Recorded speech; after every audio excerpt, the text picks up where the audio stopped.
Hello students, कैसे हैं आप लोग। आज का जो टॉपिक है वो है change in profit sharing ratio. ठीक है, इस चैप्टर में हम लोग पढ़ेंगे रिवोल्यूशन अकाउंट के बारे में। क्लास 12 का जो चैप्टर है, चैप्टर नंबर 3, इसमें रिवोल्यूशन अकाउंट आप लोग को बनाना होगा। ठीक है, और आप लोग को पता होगा कि change in profit sharing ratio जो चैप्टर है, ठीक है, चेंज इन PSR, और ये चैप्टर नंबर 3 हो गया। चैप्टर नंबर 4 में आपके पास एडमिशन आ जाएगा। ठीक है, एडमिशन ऑफ ए पार्टनर जो चैप्टर है गाइस, ठीक है, उसमें भी आपको रिवोल्यूशन अकाउंट बनाना पड़ेगा। चैप्टर नंबर 5 में अभी आ जाओगे जिसमें रिटायरमेंट है। ठीक है, रिटायरमेंट में भी आपको जो है रिवोल्यूशन अकाउंट बनाने के लिए दिया जाएगा। तो ये जो 3 चैप्टर आपको दिख रहा है, ये तीनों चैप्टर में रिवोल्यूशन अकाउंट बहुत ही इंपॉर्टेंट है। ठीक है, और ये एग्जाम में आता ही है। CBSE का जो एग्जामिनेशन होता है गाइस, ठीक है, क्लास 12 का बोर्ड जो एग्जाम होता है उसमें ये रिवोल्यूशन अकाउंट को क्वेश्चन अराइज होगा ही। आप एडमिशन का जो चैप्टर पढ़ोगे, ठीक है ना, चैप्टर एडमिशन का जो चैप्टर है या रिटायरमेंट का जो चैप्टर है, ये दोनों में रिवोल्यूशन अकाउंट बनाने के लिए दिया जाता है। इसलिए आप लोग बहुत अच्छे से तैयारी कर लो। ठीक है, क्योंकि अब एग्जामिनेशन आपका बहुत ही करीब आ रहा है और आपके पास उतना टाइम नहीं है कि आप सारा सिलेबस एट ए टाइम कर लो। इसलिए धीरे धीरे जो है आप पढ़ना शुरू कर दीजिए। हम लोग यहाँ पे देखेंगे रिवोल्यूशन अकाउंट के बारे में। ठीक है ना, कि रिवोल्यूशन अकाउंट होता क्या है। देखिए, हिंदी में लिखा हुआ है पुनर्मूल्यांकन खाता। ठीक है, मतलब कि फिर से हम एसेट्स और लाइबिलिटीज का मूल्यांकन करेंगे, मतलब उसकी फिर से वैल्यू करेंगे। मतलब इसका मतलब होता है कि जितने भी सारे एसेट्स होते हैं, ठीक है ना, जितने भी सारे एसेट्स होते हैं, जितनी भी सारी लाइबिलिटीज होती है, उसकी फिर से कीमत लगाई जाती है, उसका फिर से रिवैल्यू होता है। ये याद रखना तुम लोग। ठीक है, तो कीमत फिर से लगाया जाएगा। अगर मान लो किसी भी एसेट का कीमत फिर से लगाया जाएगा, हो सकता है उसका प्राइस घटेगा, हो सकता है उसका प्राइस वैल्यू बढ़ेगा। तो वैल्यू हो सकता है घट भी सकता है, या फिर वैल्यू जो है वो इंक्रीज भी हो सकता है। तो रिवोल्यूशन अकाउंट होता क्या है? तो revolution account is an account, ये एक तरह का ऐसा अकाउंट है, ठीक है, जो हम लोग को दिखाता है प्रॉफिट एंड लॉस। ठीक है, ऑन रिवोल्यूशन, रिवोल्यूशन पे आपको प्रॉफिट एंड लॉस दिखाएगा, किसका? एसेट्स एंड लायबिलिटीज का। ठीक है, और उसके लिए हम लोग एक अकाउंट बनाते हैं। ठीक है, बहुत सारे एसेट्स है, फिक्स्ड एसेट्स हम लोग देखेंगे। ठीक है ना, जो भी सारे फिक्स्ड एसेट्स होंगे वो सारे फिक्स्ड एसेट्स जो हमारा रिवोल्यूशन अकाउंट में आएगा।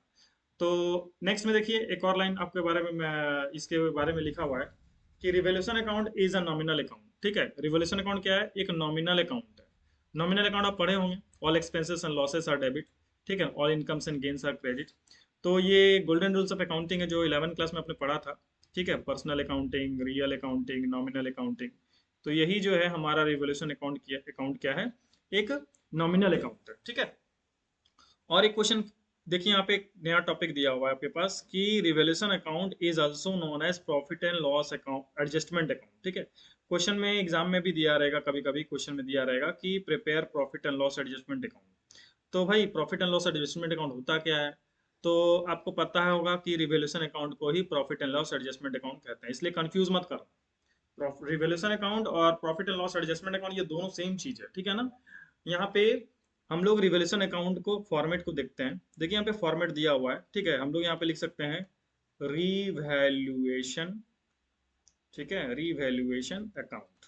ठीक है, इस साइड में है डेबिट और इस साइड में है क्रेडिट। ये आप पढ़ते आए हो 11 क्लास में, इसलिए कंफ्यूजन नहीं होना है। ठीक है, अब यहाँ पे देखिएगा, इस चैप्टर में जो चेंज इन PSR है उसमें हम लोग किस तरीके से रिवोल्यूशन अकाउंट को सीखेंगे।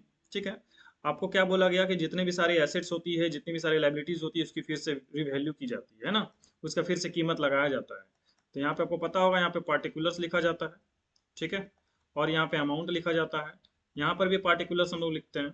ठीक है, और यहाँ पर भी हम लोग क्या करेंगे? अमाउंट लिखेंगे। तो देखिएगा, सबसे पहले एसेट्स अगर डिक्रीज होगा तो इस साइड लिखोगे, इसलिए मैंने लिखा है एसेट्स माइनस। ठीक है, और लाइबिलिटीज इंक्रीज होगा तो डेबिट साइड। देखिए, ये डेबिट साइड का है। ठीक है, अब क्रेडिट साइड में आ जाइए। अगर एसेट्स बढ़ता है तो एसेट्स प्लस और लाइबिलिटीज हो जाएगा माइनस, यानी कि जस्ट इसका जब जस्ट अपोजिट कर दो। आपको सिर्फ एक तरफ याद रखना है। आप अगर एक तरफ याद रख दोगे तो दूसरा ऑटोमेटिक आपसे हो जाएगा। ठीक है, एसेट्स माइनस लाइबिलिटीज प्लस, ये याद कर लेना। ठीक है, तो दूसरा जो है ऑटोमेटिक क्रेडिट साइड वाला, उसका जस्ट अपोजिट कर दोगे।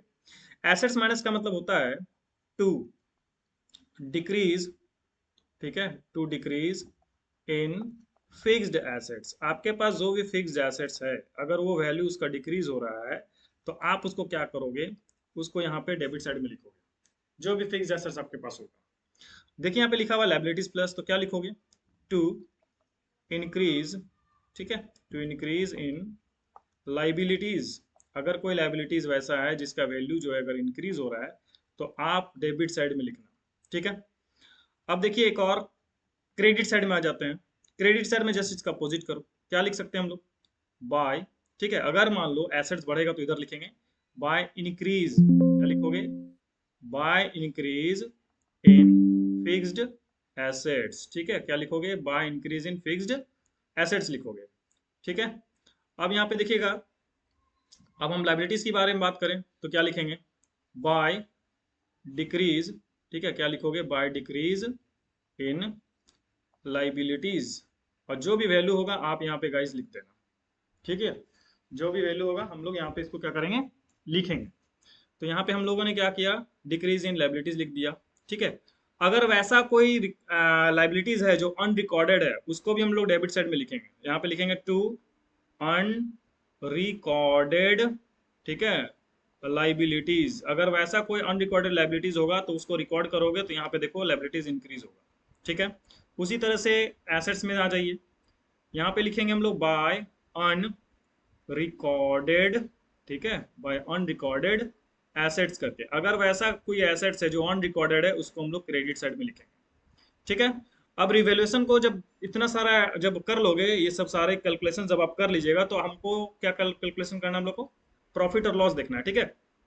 तो प्रॉफिट और लॉस देखने के लिए क्या करेंगे, सबसे पहले आप यहाँ पे लिखोगे, अगर प्रॉफिट होगा तो यहाँ पे लिखोगे टू प्रॉफिट, ठीक है, ऑन रीवैल्यूएशन अकाउंट। रीवैल्यूएशन में अगर प्रॉफिट होगा तो आप यहाँ पे लिखोगे रीवैल्यूएशन, ठीक है। क्या लिखोगे, रीवैल्यूएशन अकाउंट लिख देना, आप लिख दीजिए यहाँ पे रीवैल्यूएशन अकाउंट, अंडरस्टूड। अब जब ये जो लिख दोगे उसके बाद जो भी पार्टनर होगा आपके पास, अगर मान लो दो पार्टनर है ए और बी, तो ए और बी को जो है आपको डिस्ट्रीब्यूट करना होगा अमाउंट, जो भी अमाउंट होगा आपके पास इसको टोटल कर दोगे। राइट साइड को टोटल कर दो, अगर हम राइट साइड को अगर हम टोटल कर देते हैं, ठीक है, अगर टोटल करने के बाद अगर लेफ्ट साइड को अगर मान लीजिए आपका कम आ रहा है तो उस केस में जो अमाउंट, जो बैलेंस अमाउंट आएगा उस अमाउंट को हम ओल्ड रेशियो में डिस्ट्रीब्यूट करेंगे पार्टनर्स को, ठीक है। कौन सा रेशियो में डिस्ट्रीब्यूट करेंगे, ओल्ड रेशियो में। जो भी अमाउंट होगा हम लोग यहाँ पे डिस्ट्रीब्यूट करेंगे पार्टनर को। अगर मान लीजिए suppose that by the way अगर लॉस आया तो लिखेंगे by loss on revaluation account करके, ठीक है। जो भी बैलेंस बैलेंस अगर आएगा, अगर इधर बैलेंस आया तो आप लिख दोगे ए और बी में, ठीक है ना। जो भी बैलेंस आएगा वो ओल्ड रेशियो में इधर डिस्ट्रीब्यूट कर दोगे। कौन सा रेशियो में करोगे, ओल्ड रेशियो में, ठीक है। हम लोग जब क्वेश्चन करेंगे उसमें समझ लेंगे, पहले यहाँ पे आप समझ लीजिए अच्छे से, ठीक है। तो ये जो आपके पास जो रिवैल्यूएशन का जो फॉर्मेट है ये बहुत इंपॉर्टेंट है, जो कि आपका एडमिशन ऑफ ए पार्टनर में पूछा जाएगा, ठीक है। उसके बाद आपके पास रिटायरमेंट में पूछा जाएगा। और सीबीएसई का जो क्वेश्चन पूछता है गाइज याद रखना, एडमिशन और रिटायरमेंट में दोनों में से दोनों क्वेश्चन एग्जाम में दिया रहेगा और करके दिया रहेगा, आप दोनों में से कोई एक बनाओगे, 6 मार्क्स का क्वेश्चन है, ठीक है। ये बहुत इंपॉर्टेंट है, इसलिए आप अच्छे तरीके से रिवैल्यूएशन अकाउंट को प्रिपेयर कर लोगे, ठीक है। उसके बाद हम लोग मिलते हैं नेक्स्ट क्लास में जिसमें रिवैल्यूएशन का कुछ क्वेश्चंस कर लेंगे। Thank you.